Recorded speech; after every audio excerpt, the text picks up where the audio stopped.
तो set theory के पहले चैप्टर में आज हम एग्जाम्पलर एनसीईआरटी एग्जाम्पलर के एक्सरसाइज वाले क्वेश्चन देखेंगे।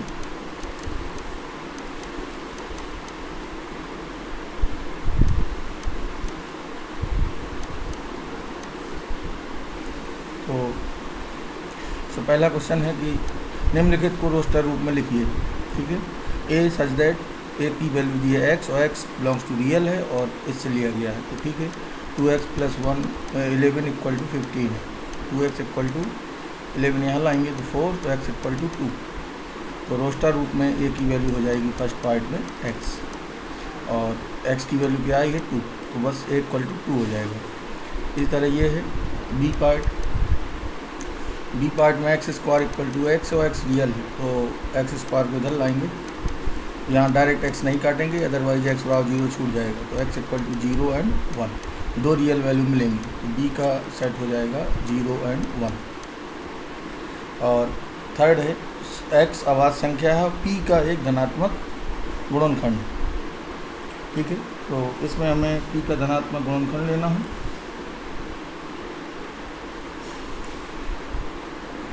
तो x एक अभाज्य संख्या है और संख्या p का धनात्मक गुणनखंड है। चलिए, थर्ड वन में c = दिया था x और such that x prime number है, अभाज्य संख्या, और p का एक धनात्मक गुणनखंड।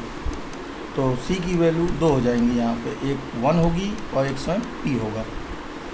ठीक है, तो ये सेट हो जाएगा। आगे है निम्नलिखित को रोस्टर रूप में लिखिए। दूसरे बार का पहला है TQ = T। तो इसमें भी हम TQ - T को इधर लाएंगे और T कॉमन लेंगे तो T² - 1। तो T की 3 वैल्यू मिलेंगी, 0, 1 और -1। तो दूसरे का पहला सेट हो जाएगा आपका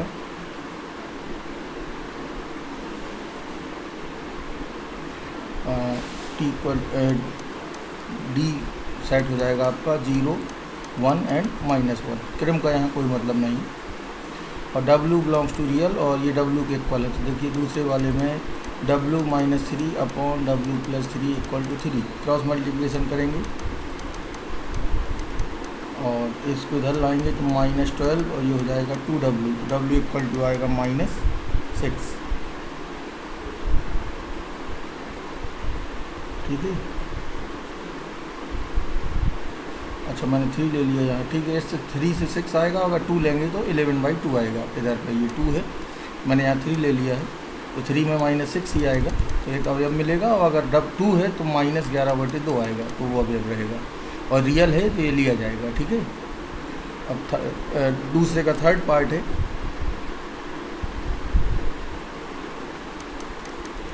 इसमें f दिया है और f में x और x such that x⁴ -5x² + 6 = 0 और x बिलोंग्स टू रियल। इसके फैक्टर करेंगे अब तो 3x² - 2x² + 6, तो x² - 3 और ये भी आएगा x² - 3। यहाँ से x बराबर आया √2 -√2 और -√3 + √3। तो f सेट हो जाएगा आपका √2 -√2 -√3 और +√3। क्रम का कोई यहाँ पर मतलब नहीं, किसी भी क्रम में आप लिख सकते हैं। ये है तीसरा है x एक संख्या है जो 2p - 1 और × 2p - 1 का एक धनात्मक गुणनखंड है, जहाँ 2p - 1 एक अभाज्य संख्या है। 2p - 1 अभाज्य संख्या है, तो y को रोस्टर रूप में लिखिए।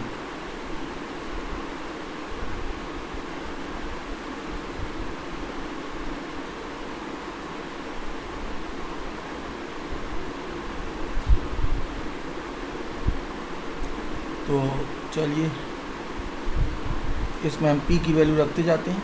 ठीक है, थर्ड वन में आएगा 2p - 1। p = 1 रखेंगे तो ये 1 आएगा। p = 2 रखेंगे तो 2 रखने में 4 आएगा, लेकिन हमें अभाज्य संख्या लेना है तो 1 रखने में 1 आ गया। और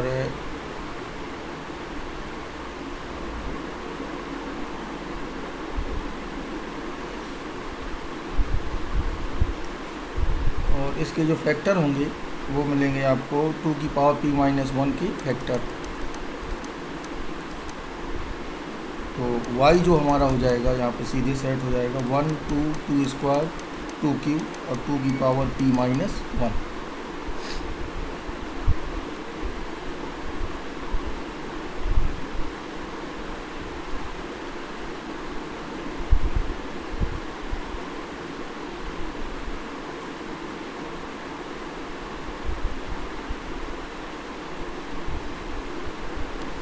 इसमें से ट्रू फॉल्स बताना है आपको फोर्थ में।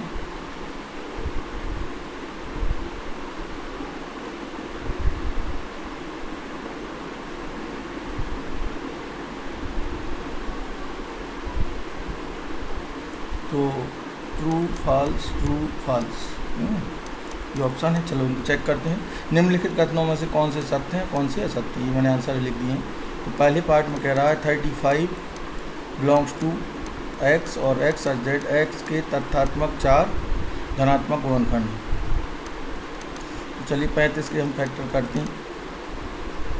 तो 7 गुणा 5, ठीक है, 2 फैक्टर तो ये हो जाएगी और एक खुद इसका एक होगा फैक्टर और एक 35 होगा। तो इसके जो 4 फैक्टर होंगे वो होंगे 1 5 7 एंड 35।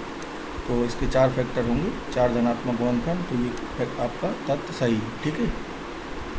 तो एक सेकंड है कि 128 belongs to y such that y के समस्त धनात्मक गुणनखंडों का योगफल 2y है।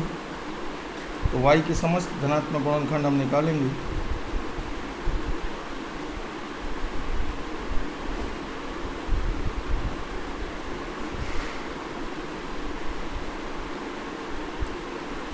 एक 128 बिलोंग्स टू वाई। तो 128 के अगर हम 128 किससे संबंधित है? वाई से। 128 के जरा हम फैक्टर लेते हैं। तो 6 4 और ये आएगा आपका 32, ये आएगा आपका 16। तो ये सीधा सीधा होगा 2 की पावर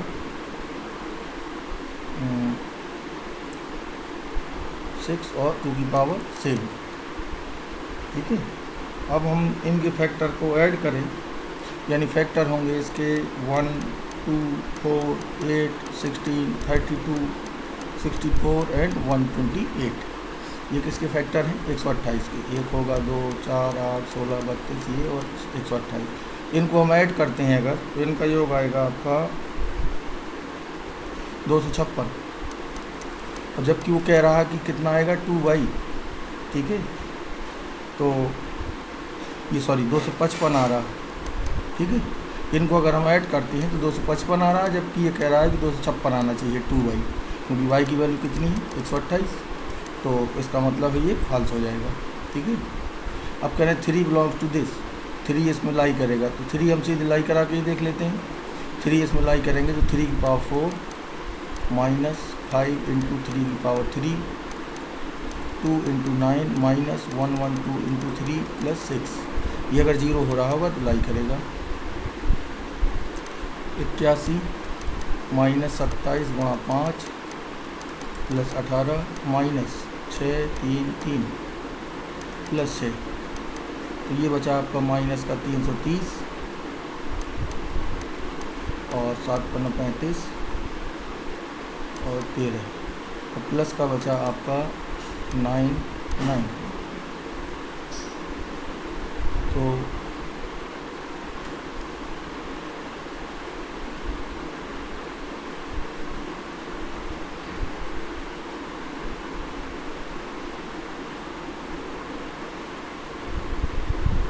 तीन इसमें लाई नहीं करेगा, इसका मतलब है कि ये फैक्टर नहीं है, यानी ये चीज़ सही है, क्योंकि ये 0 नहीं आ रहा है। देखिए ये कट के कभी 0 नहीं होगा, ठीक है।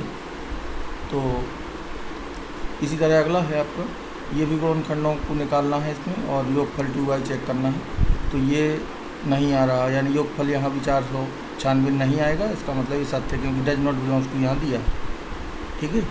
और ये चीज़ें वेरीफाई करना है तो इन्हें आप आसानी से कर सकते हैं। देखिए 5वां है, जैसे 5वें में कह रहा है कि L minus M union N। तो L कितना है? 1 2 3 4 और M यूनियन N ये आएगा आपका 135 है तो 1 3 4 5 6। अब ये सब्ट्रैक्ट होगा इससे तो 1 2 3 1 3 4 कैंसिल हो जाएगा, 2 घर बचेगा इसका। ठीक है, अब हम निकालते हैं राइट हैंड साइड। ये 2 आया, राइट हैंड साइड में है L माइनस एम, L में से M के हटाइए तो 3 और 4 हट जाएगा, 1 2 बचेगा और 1 2 का इंटरसेक्शन लेना है L माइनस एन से, तो 1 3 हट जाएगा, यहाँ बचेगा 2 4। इन दोनों में कॉमन क्या आएगा 2, तो ये दोनों इक्वल आ रहे हैं। ठीक है, इसी तरह ये वेन डायग्राम से आप इजीली प्रूव कर सकते हैं।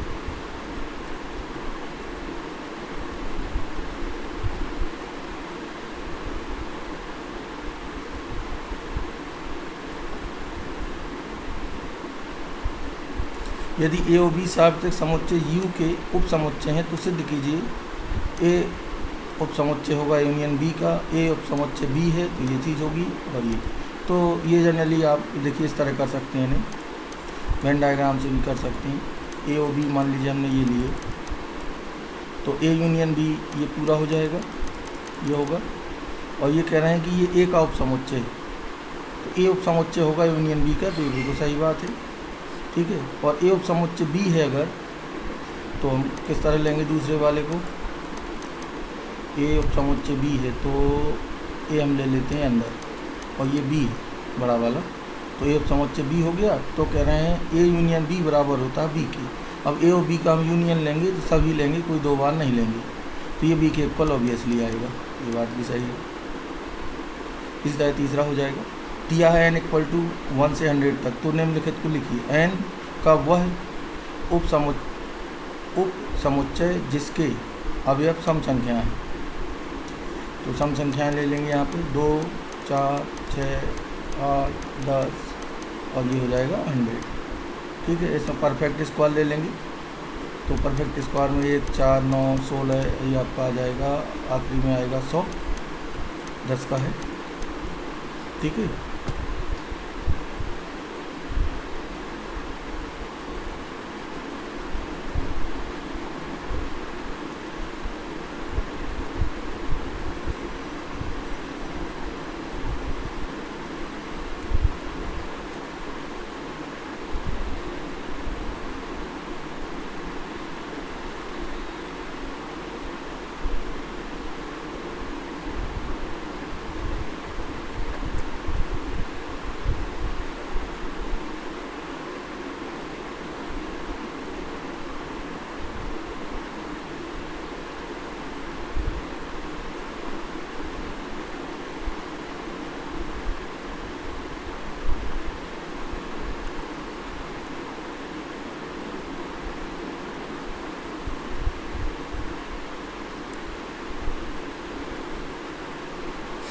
इसको इन सबको प्रूव करना है, जैसे A minus B union A intersection B. चलिए इसको देखते हैं, ये हो गया ए और ये हो गया बी। ए माइनस बी क्या होगा इसमें, ये होगा ए माइनस बी और ए इंटरसेक्शन बी ही बनाते हैं, तो ये हो गया ए इंटरसेक्शन बी। तो कह रहा ए माइनस बी और ए इंटरसेक्शन बी का यूनियन ए होता है, तो इसका और इसका अगर हम यूनियन लेते हैं दोनों का, तो ये और ये जब मिलाएंगे तो ए के बराबर आ जाएगा ये। ठीक है, तो ये बात इस तरह वेरीफाई हो जाएगी। तो इसी तरह सब हमें दिखाने हैं। ठीक है, इनको भी सिद्ध करना है, जैसे ए यूनियन बी माइनस ए है और ये बराबर है यूनियन बी के, तो देखिए इसको भी देख लेते हैं। ए और बी हमने 2 समुच्चय ये लिए, तो बी माइनस ए क्या होगा इसमें, बी माइनस ए होगा आपका ये बी माइनस ए हो गया। बी माइनस ए और ए का हम यूनियन लेते हैं तो कह रहे हैं ए यूनियन बी मिलता है, तो सही बात है, ये और शामिल हो जाएगा तो ये ए यूनियन बी हो जाएगा। ठीक है, इसी तरह सारे देख सकती हैं।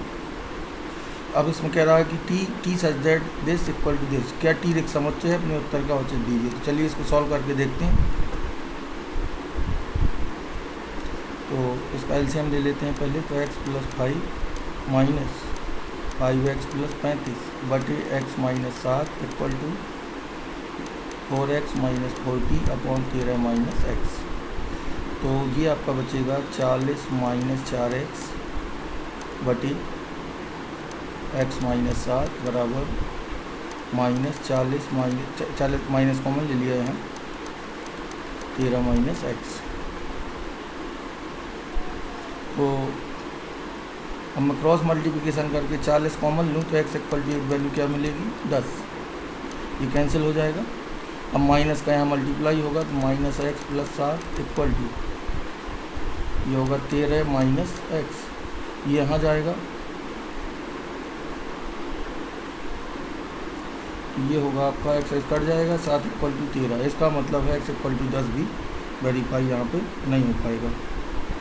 ठीक है, तो 22 में आपका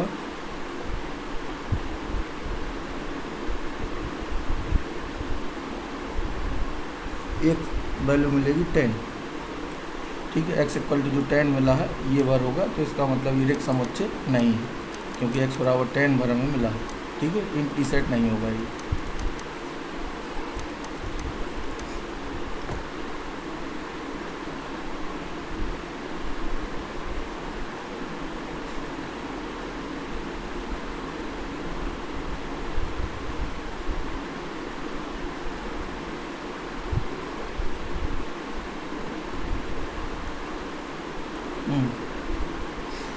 इसमें ये 37 देखते हैं, एक्स इक्वल टू ये है और वाई इक्वल टू ये है, तो इनमें से कह रहे हैं कौन सा ट्रू होगा। तो चलिए एन नेचुरल है तो एक्स इक्वल टू आएगा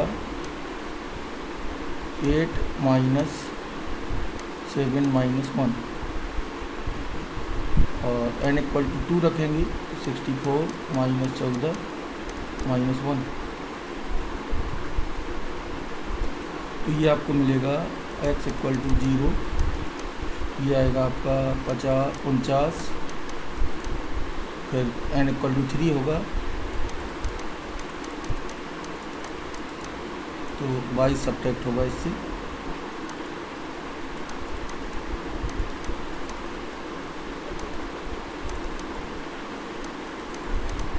तो ये 234 आएगा। अब ज़रा इसमें आते हैं, एन इक्वल टू 1 में क्या मिलेगा वाई का मान 0, एन इक्वल टू 2 में आएगा 49, एन इक्वल टू 3 में आएगा 98, एन इक्वल टू 4 में आएगा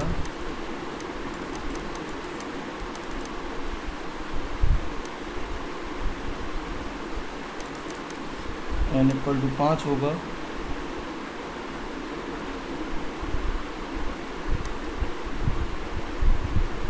4 9 36, 4 16, 3 19, 5 आएगा। ठीक है, तो यहाँ से हमें एक्स और वाई में रिलेशन बताना है।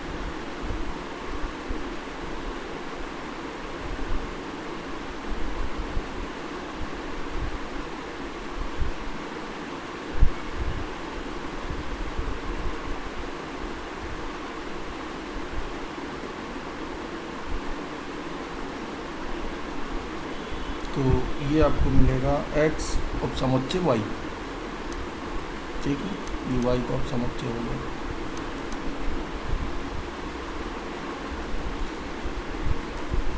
अभी कुछ क्वेश्चंस जो NCERT के आपके मिसलेनियस वाले थे उनको भी यहाँ मैं दिखा देता हूँ।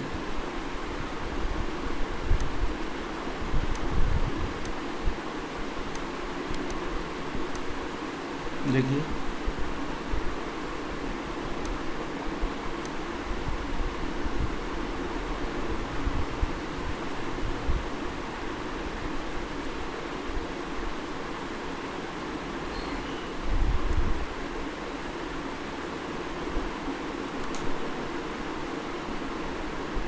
स्क्रीनशॉट लेते चलेंगे आप। ये मैंने 3-4 क्वेश्चन ऐसे करा दिए थे, तो ये 5th वन से देखते हैं।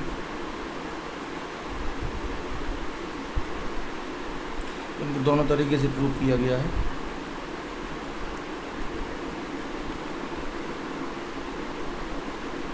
ये हमें दिखाना था इसमें कि ये चारों प्रतिबंध बराबर है, इसका भी स्क्रीनशॉट ले लेंगे आप।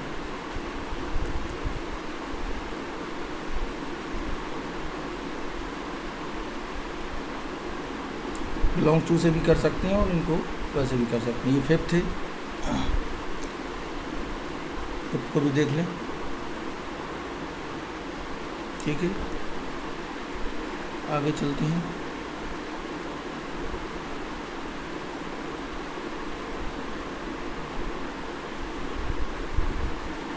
ये नंबर 6 है, ये हमने अज्यूम करके किया था, आप ऐसे भी कर सकते हैं।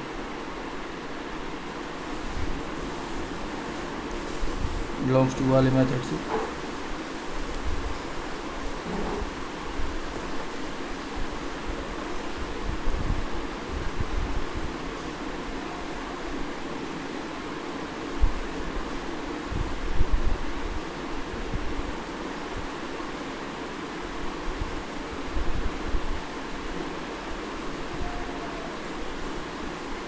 ये 7 है, इसका भी स्क्रीनशॉट ले लेंगे।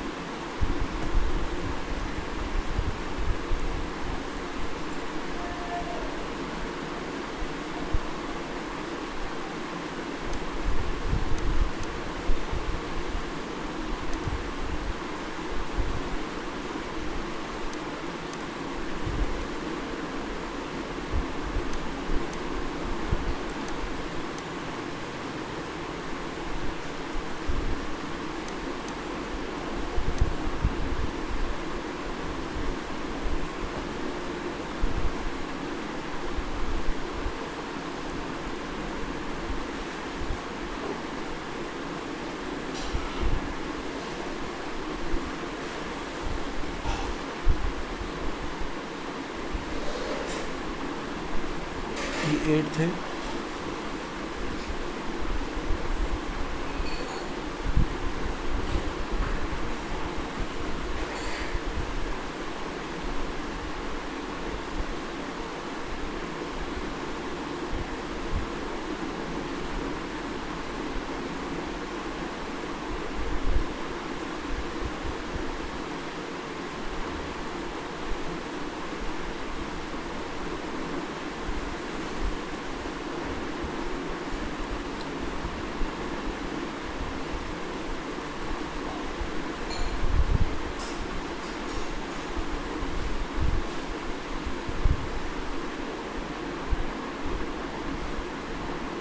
ये 10th वाला है,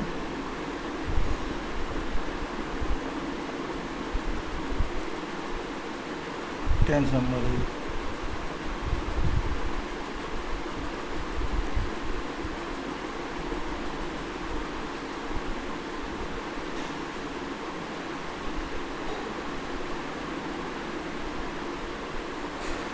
क्वेश्चन नंबर 11th,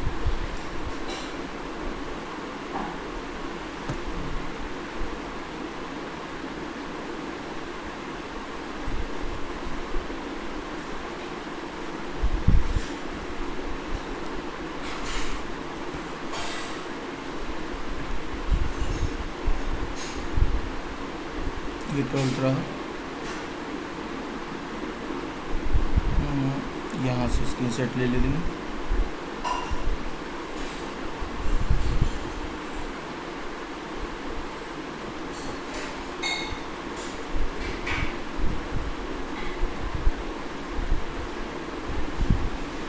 ये आपका 13 है,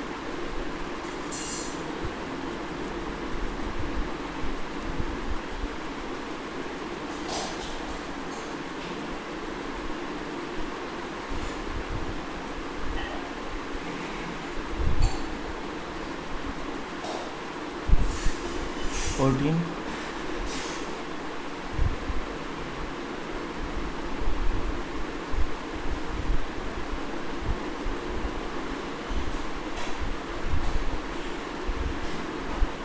ये रहा आपका 15,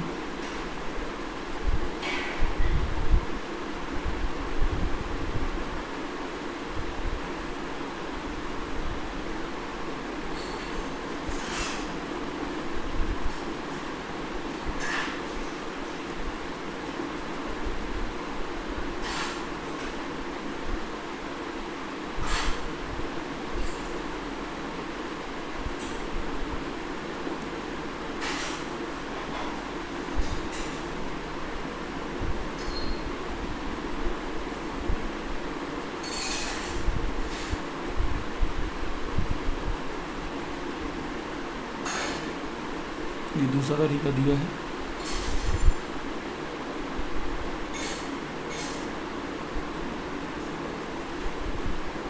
ये 16 है।